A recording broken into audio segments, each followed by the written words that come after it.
कैसे हैं आप लोग?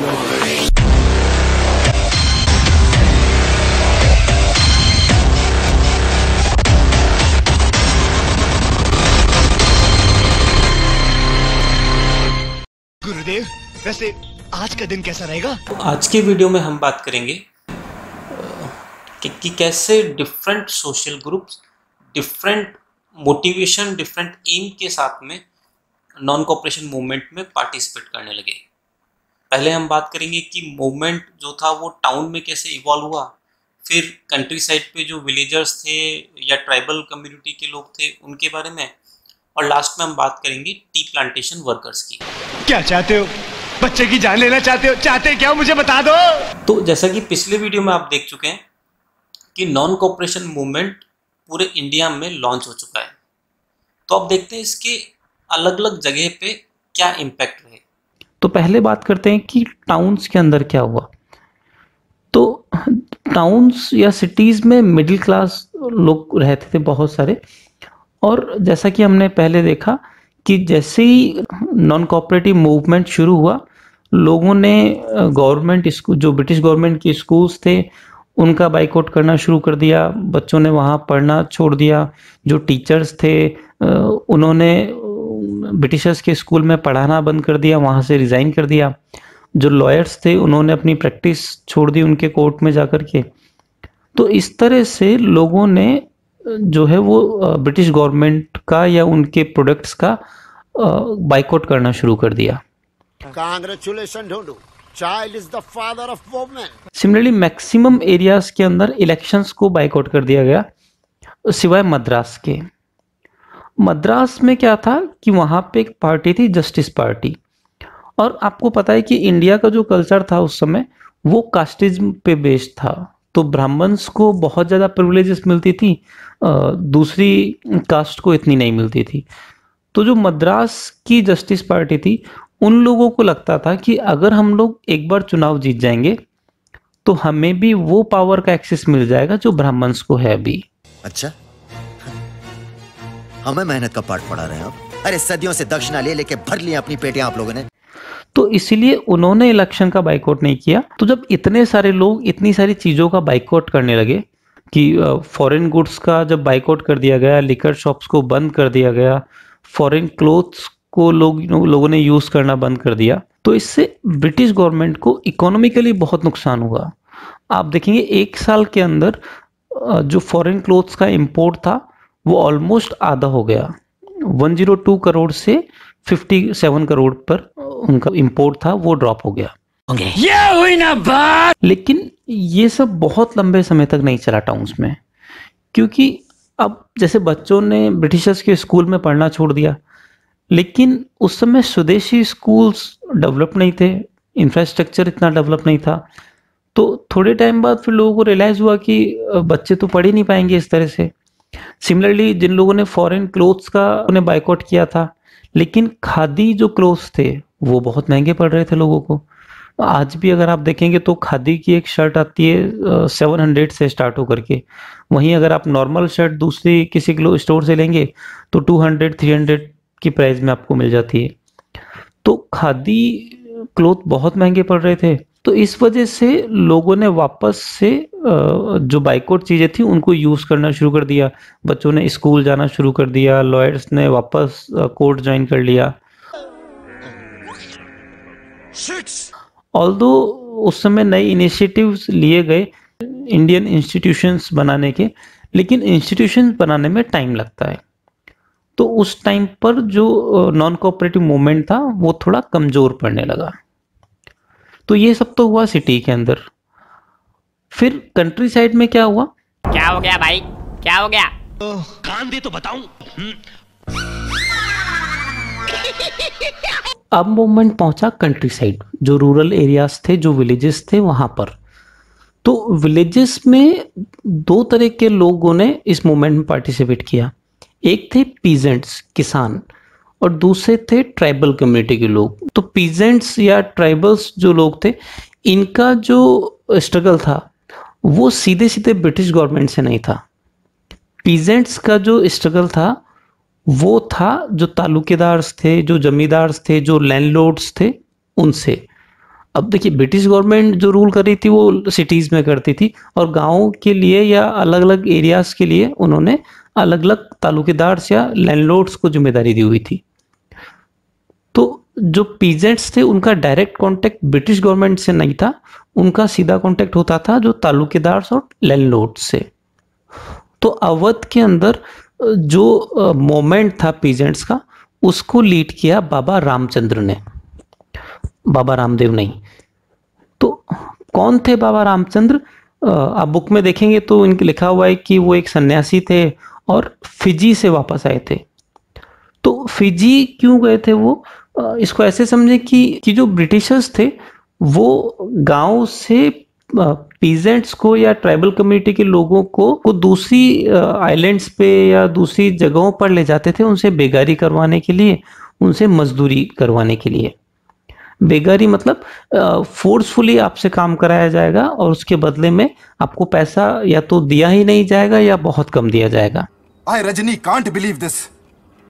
तो इसी तरह से बाबा रामचंद्र को भी फिजी में ले जाया गया था और फिर वो वहां से वापस आए और उन्होंने तालुकेदार्स और लैंडलॉर्ड्स के अगेंस्ट में सभी पीजेंट्स को साथ में लेकर के नॉन कोऑपरेटिव मूवमेंट में सपोर्ट करना शुरू कर दिया। पीजेंट्स चाहते थे कि जो भी रेवेन्यू उन पे लगाया जाता है, जो लगान उन पे लगाया जाता है, वो रिड्यूस हो, बेगार प्रथा को अबोलिश कर दिया जाए, कि लोगों से बेगार नहीं करवाया जाए, ठीक है।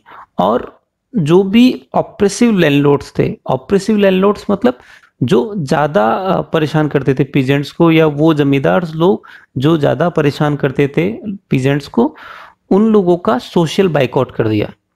सोशल बाइकआउट का क्या मतलब? कि आपके पास कितना भी पैसा हो, आप कितने भी पावरफुल हो, आपको बेसिक काम तो छोटे तबके के लोगों से ही कराने पड़ेंगे। जैसे बाल कटवाने आपको नाई के पास ही जाना पड़ेगा, कपड़े धुलवाने के लिए आपको धोबी की जरूरत पड़ेगी। तो इसी तरह से गांव के लोगों ने मिल करके नाई धोबी बंद ऑर्गेनाइज किया। इसका मतलब कि जो भी ऑपरेसर लैंडलॉर्ड्स थे उनको बेसिक फैसिलिटी नहीं प्रोवाइड करवाई जाएगी गांव के लोगों के थ्रू। पता नहीं कहाँ है नौवा भैया, आए नहीं, बड़ी देर भाई। नंदलाला तेरी आँख टके ब्रिजबाला, कि उनके घर नाई नहीं जाएगा, उनके घर धोबी या वॉशरमैन जो होते हैं वो नहीं जाएंगे। तो इस तरह से उनका सोशल बाइकआउट किया गया। क्या बर्डिस करेक्ट बोला कि नहीं यार? फिर 1920 में जवाहरलाल नेहरू पहुंचे अवध के अंदर, तो वहां जाकर के उन्होंने लोगों की व्यथा सुनी, उसको समझा, और तो अक्टूबर में जवाहरलाल नेहरू ने किसान सभा का सेटअप किया, जिसमें बाबा रामचंद्र और दूसरे कुछ छोटे लोकल लीडर्स को साथ में लेकर के, और उसका प्रचार प्रसार किया। और विद इन अ मंथ इतना फेमस हुआ कि उन्होंने आसपास के विलेजेस में इसकी 300 के आसपास ब्रांचेस बना दी। और ये सब किया इसलिए गया था ताकि कांग्रेस की लीडरशिप में जो विलेजर्स थे उनको न्याय मिल सके और नॉन कोऑपरेटिव मूवमेंट और ज़्यादा स्ट्रॉन्ग हो सके। लेकिन अब विलेजर्स जो थे उनको सत्याग्रह के बारे में कुछ ज़्यादा पता था नहीं, तो उन्होंने क्या किया, जो भी तालुकेदार थे, जो जमींदार थे, उन पर अटैक करना शुरू कर दिया, उनको लूट लिया गया। फिर जो कुछ लोकल लीडर्स थे उन्होंने महात्मा गांधी के नाम पर लोगों को भड़काना शुरू कर दिया कि गांधी जी ने ऐसा बोला है कि कोई टैक्स पे नहीं करेगा, जो लैंड है वो रीडिस्ट्रीब्यूट कर दी जाएगी। तो इस तरह से वायलेंस को बढ़ावा मिला, और इस वजह से जो कांग्रेस के लीडर थे उनको बड़ा बुरा लगा, क्योंकि जो गांधी जी का नेतृत्व था वो अगेंस्ट वायलेंस था। हटा इसका दिमाग खराब करे। हमको तो समझ में नहीं आता, पता नहीं कहाँ करावा कर। तो क्या आए हो यहाँ? मजा। तो ये तो हुआ पीजेंट्स के बारे में। तो अब बात करते हैं ट्राइबल कम्युनिटी की। तो दूसरी तरह के जो पीजेंट्स थे वो थे ट्राइबल पीजेंट्स या ट्राइबल कम्युनिटी, मतलब आदिवासी लोग। जो ट्राइबल पीजेंट्स थे, तो ये लोग जो थे ये ब्रिटिश गवर्नमेंट की फॉरेस्ट पॉलिसी से परेशान थे। अब देखिए, आदिवासी लोग जो होते हैं वो जंगलों में ही रहना पसंद करते हैं, वहीं से वो खाना लेते हैं, वहीं से वो लकड़ियां इकट्ठा करते हैं, फिर खाना बनाते हैं, और वही उनकी परंपरा है। ब्रिटिश गवर्नमेंट जो थी उन्होंने बहुत स्ट्रिक्ट फॉरेस्ट पॉलिसीज बनाई, उन्होंने जो ट्राइबल कम्युनिटी के लोग थे उनको जंगलों में जाने से रोका, वहाँ से फूड कलेक्ट करने से रोका, खाना बनाने के लिए वो लकड़ियाँ इकट्ठी करते थे वो कलेक्ट करने नहीं दिया उनको। तो इन सब वजह से जो ट्राइबल कम्युनिटी के लोग थे उनके अंदर गुस्सा बढ़ने लगा और आंध्र प्रदेश के अंदर एक गोरिल्ला मूवमेंट इन्होंने शुरू कर दिया 1920 के अंदर। ये लोग भी नॉन कोऑपरेटिव मूवमेंट को सपोर्ट कर रहे थे लेकिन इनका तरीका वायलेंस का था। तो इसी बीच में एक पर्सन आए, तू कौन है बॉस? जिन्होंने इनको लीड किया और वो थे आलोरी सीताराम राजू। हाँ, ये एक ही इंसान का नाम है।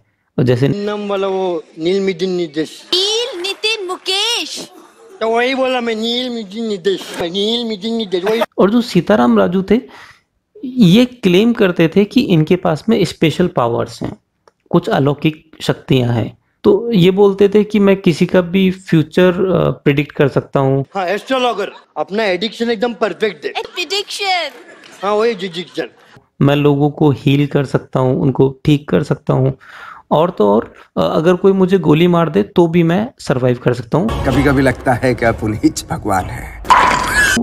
तो जो भी रिबेलर, जो भी बागी थे, जो भी इनके साथ में थे, इस तरह की बातें फैला दी कि सीतामन राजू जो हैं वो भगवान के अवतार हैं। और जो सीतामन राजू थे और बहुत इंस्पायर्ड थे गांधी जी के नॉन कोऑपरेशन मूवमेंट से, तो इन्होंने जो ट्राइबल कम्युनिटी के पीजेंट्स थे इनको गांधी जी के बारे में बताना शुरू किया, नॉन कोऑपरेशन मूवमेंट स्वराज के बारे में बताना शुरू किया। साथ के साथ इन्होंने लोगों को मोटिवेट किया खादी पहनने के लिए और शराब नहीं पीने के लिए। लेकिन एक पॉइंट पर ये गांधी जी से डिसएग्री करते थे और वो थी वायलेंस। ये इनका मानना था कि बिना फोर्स का यूज किए या बिना वायलेंस का यूज किए आज़ादी नहीं मिल सकती है या अंग्रेजों से लड़ा नहीं जा सकता है। अब ट्राइबल कम्युनिटी के जो लोग थे, जो सभी आदिवासी थे, वो इनके फॉलोवर थे, तो उन सभी ने वायलेंस करना शुरू कर दिया। पुलिस स्टेशन पे अटैक करना शुरू कर दिया, जो ब्रिटिश ऑफिशियल्स थे उन पर अटैक करना शुरू कर दिया। इस तरह से वायलेंस फैलने लगा। जैसी करनी वैसी ममता कुलकर्णी। और 1924 के अंदर सीतामन राजू को ब्रिटिश गवर्नमेंट ने कैप्चर कर लिया और एग्जीक्यूट कर दिया। लेकिन अपनी लीडरशिप की वजह से वो उस ट्राइबल कम्युनिटी के हीरो बन गए। अब बात करते हैं प्लांटेशन वर्कर्स की। तो देखो, एक ही बात को बार बार रिपीट किया जा रहा है और वो ये कि जितने भी लोग नॉन कोऑपरेशन मूवमेंट से जुड़ रहे हैं उन सबका मोटिव अलग अलग है। जैसे कि सिटी के लोगों का अलग मोटिव था, वो आज़ादी चाहते थे ब्रिटिशर्स से। विलेजेस में जो पीजेंट्स थे वो तालुकेदार के अगेंस्ट में स्ट्रगल कर रहे थे। जो आदिवासी लोग थे फॉरेस्ट पॉलिसीज के अगेंस्ट में लड़ रहे थे, उनसे आज़ादी चाहते थे। तो इसी तरह से जो प्लांटेशन वर्कर्स थे उनका भी मोटिव अलग था इस नॉन कोऑपरेशन मूवमेंट से जुड़ने का। तो वो क्यों जुड़ना चाहते थे? तेरे को इससे क्या मतलब है? तू निकल यहाँ से, चल गाड़ी निकल यहाँ से, हट हट। तो आसाम के अंदर जहाँ पे टी प्लांटेशन होता था वहां पे जो वर्कर्स काम करते थे उनको उस एरिया से बाहर नहीं जाने दिया जाता था, उनको वापस उनके गांव नहीं जाने दिया जाता था। तो जो भी प्लांटेशन वर्कर्स थे उनके लिए आजादी का मतलब था कि वो वापस से अपने घर जा सके, अपने गांव जा सके और उस एरिया से बाहर निकलने की उनको आजादी मिले। मेरे बेटे आएंगे, मेरे करण अर्जुन आएंगे। तो धीरे धीरे जो नॉन कोऑपरेशन मूवमेंट की जो खबर थी वो प्लांटेशन वर्कर्स के पास भी पहुंची। और र्यूमर तो र्यूमर होती है, तो इनके पास जो र्यूमर पहुंची वो इस तरह से पहुंची कि अब गांधी राज आ गया है, अब सब लोग आजाद हो जाएंगे। तो इन्हें लगा कि अगर घर चले भी जाएंगे तो भी कोई कुछ बिगाड़ेगा नहीं। तो थाउजेंड्स ऑफ वर्कर बिना हायर अथॉरिटी से परमिशंस लिए अपने अपने घर की तरफ रवाना होने लगे, ये सोच करके कि अब तो गांधी जी का सपोर्ट है। लेकिन कभी घर पहुंचे नहीं और रास्ते में इनको पुलिस ने पकड़ लिया और बहुत बुरी तरह से इनको मारा गया। और इसी तरह का एक चोरी चोरा केस हुआ उत्तर प्रदेश के अंदर, जहां पर कुछ लोगों ने मिलकर के एक पुलिस स्टेशन को जला दिया और कुछ पुलिस वाले उसके अंदर जिंदा जल गए। तो इस तरह के बढ़ते वायलेंस को देख करके महात्मा गांधी ने नॉन कॉपरेशन मूवमेंट को वापस लेने का फैसला किया। उन्हें लगा कि लोग अभी भी प्रॉपर्ली सत्याग्रह के लिए ट्रेंड नहीं है। नेक्स्ट वीडियो में देखेंगे जिसमें आपको सिविल डिसोबीडियंस के बारे में बताया जाएगा। सज्जनों, खलनायक श्री के साथ मुठभेड़ का ये कार्यक्रम यहीं समाप्त होता है। जय हिंद। और अगर वीडियो पसंद आई है तो लाइक मारो यार, कर दो। और अगर इस क्रांति में नए हो तो जो लाल वाला बटन है उस पर क्लिक करो, सब्सक्राइब करो हमारे चैनल को, बगल में घंटा बन के आएगा उस पर भी दबाओ ताकि तुम नोटिफिकेशन पाओ।